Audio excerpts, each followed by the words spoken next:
Hey everyone, Bill here with another TV Photo tip. It's that time of year again, it's getting colder, so that means it's time to get our winter weather gear together.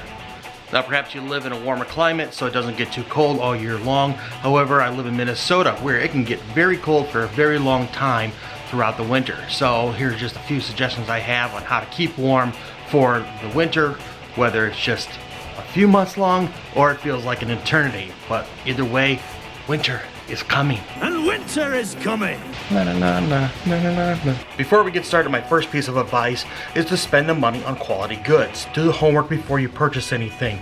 For example, let's say you were looking at two different coats. One might be cheaper, maybe it's only like $75, and you have another one that might be over $200. That $75 coat might only last you one season. Meanwhile, the $200 one will keep you warmer and will last several years. So that right there, you're saving the money because even though it's a more upfront of cost, you're not gonna have to buy multiple coats over the next several years. To start, this might sound like a no-brainer, but there comes a time in the fall where I pretty much just start wearing long sleeve shirts and I don't stop there until the thaw in around March or April. So just start small there. Let's get started. First recommendation, wool socks over cotton. Wool dries faster and it's more insulated, so to keep your feet warmer longer. Next suggestion, flannel lined jeans. If you wear jeans normally for work, you can get away with these pretty easily. Just a nice extra layer here to keep you warm. Speaking of layers, long underwear. Long underwear comes in as tops or bottoms. The only thing I don't like about long underwear is if you're working in news, particularly like I did for 20 years, if you're wearing it and you're getting warm, it's not easy to take off, so you have to go to the bathroom or something and remove it. But they can be very nice as an extra layer that can be flexible. My next tip is kind of a no-brainer. Get yourself a good coat. Once again, don't be cheap. Spend the money to get yourself a nice warm coat. Now you want to get yourself a good rain coat. If you saw my other video about rain gear, you want to get yourself a waterproof, not water resistant rain jacket.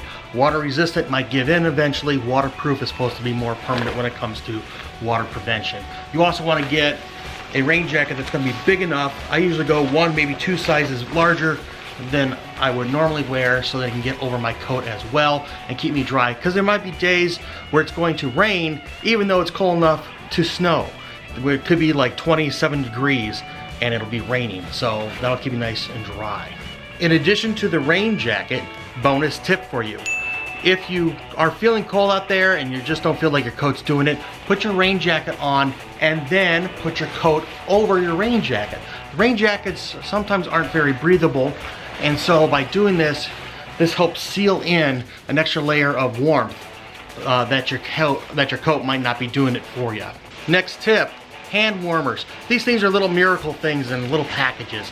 They make them for your toes or you can make them for your hands, but they're great to have. There's been cold days here, whether I've been in Minnesota or Wisconsin, where I don't feel like these are working.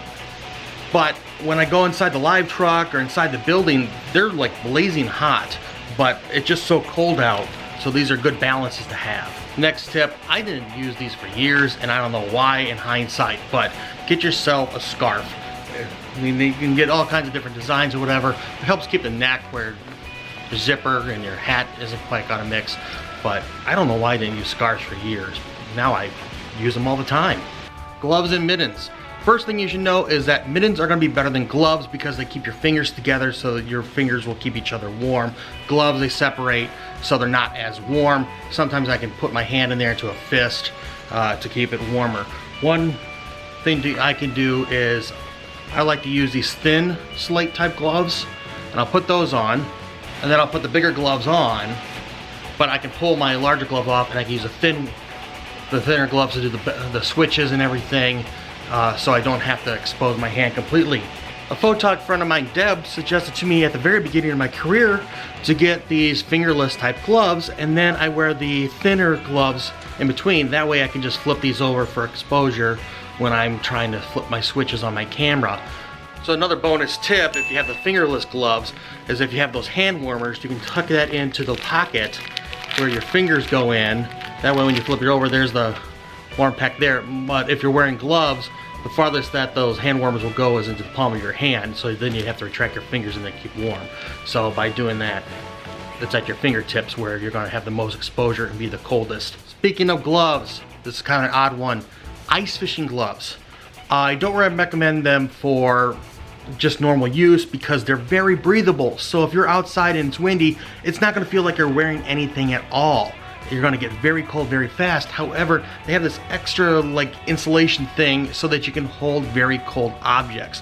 If these were thin enough, I'd wear these as those thin slated gloves with the fingertip over them so that I can grab like my tripod or light kit, something like that that's gonna be very cold in the negative temperatures. But to my knowledge, they're not that thin yet. But it might be nice to have a pair of these on the side just in case you need to help move some equipment or something.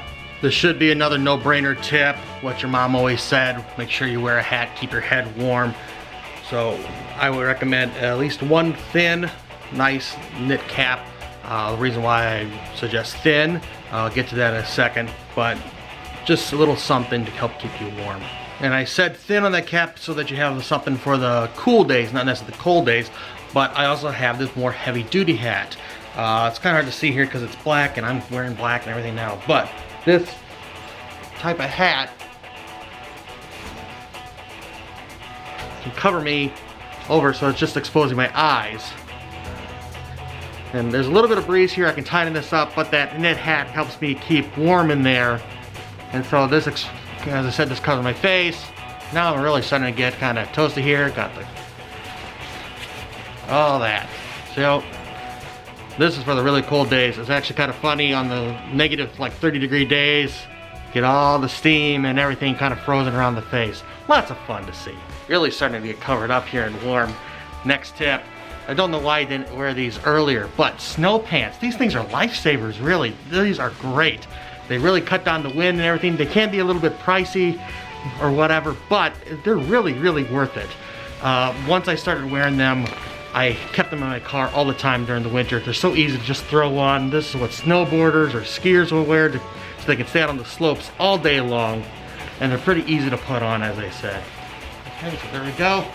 Here's my snow pants. It's like a big pair of suspenders. Okay, now I'm starting to get warm. It's still a pretty reasonable temperature day out, and all this stuff is starting to really feel it. But we're gonna continue here. Boots. Next thing you want to get is a good pair of boots. Once again, don't go cheap, get good.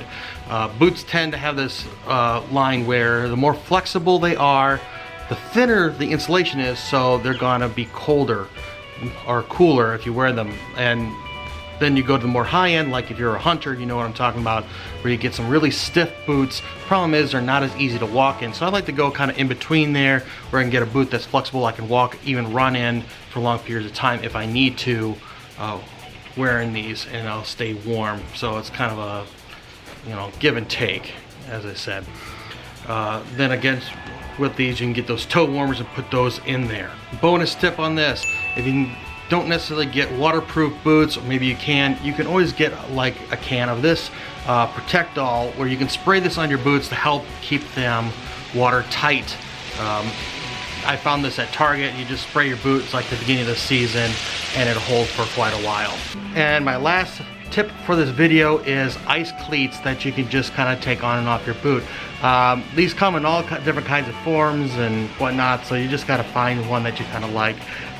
These rubber ones aren't too bad. They just have a couple little studs in there to help you. And as I said, it just goes over your boot like so, and that gives you that extra grip. Also recommend these type of things to older folks who have trouble walking on ice. Just basically anyway, I can just keep these in my pocket and throw them out.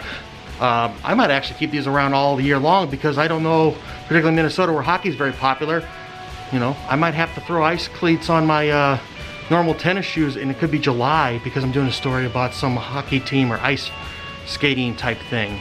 Now I feel like I'm Kenny from South Park. Anyway, so those are just a couple tips I have on how to stay warm during the winter. I hope that you find this useful.